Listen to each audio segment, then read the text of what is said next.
খুব শীঘ্রই আপনারা মহানবী হযরত মুহাম্মদ সাল্লাল্লাহু আলাইহি ওয়াসাল্লামের যে ব্যবহৃত জিনিসপত্র সেগুলো নিজ চোখে দেখতে পারবেন।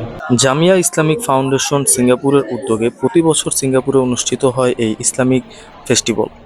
তুরস্কের মিউজিয়াম থেকে এই জিনিসপত্রগুলো সিঙ্গাপুরে আনা হয় এগুলোর প্রদর্শনী করার জন্য।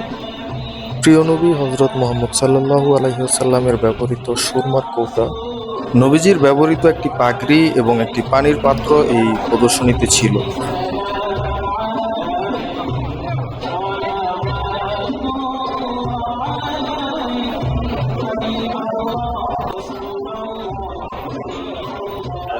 এছাড়া ইমাম শাফি রহমতুল্লাহ আলাইহির জুতা, একটি পাগড়ি সহ ইসলামিক ইতিহাসের বিভিন্ন সময়ের কিছু জিনিসপত্র এই প্রদর্শনীতে প্রদর্শন করা হয়েছিল।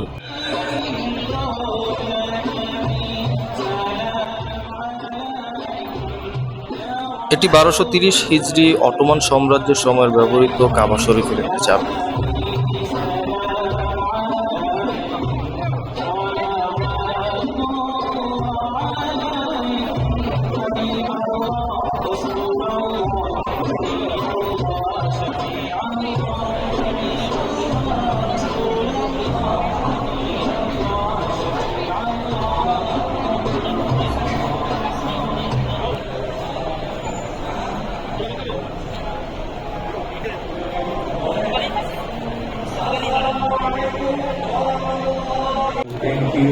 এছাড়াও এই ফেস্টিভ্যালে ছিল ভিআর এক্সপিরিয়েন্সের একটি ব্যবস্থা, যেখানে 7 থেকে 8 মিনিটের একটি ইসলামিক ক্লিপ দেখানো হয়েছিল উইথ মোশন, আর এই সব কিছুই ছিল সম্পূর্ণ ফ্রি।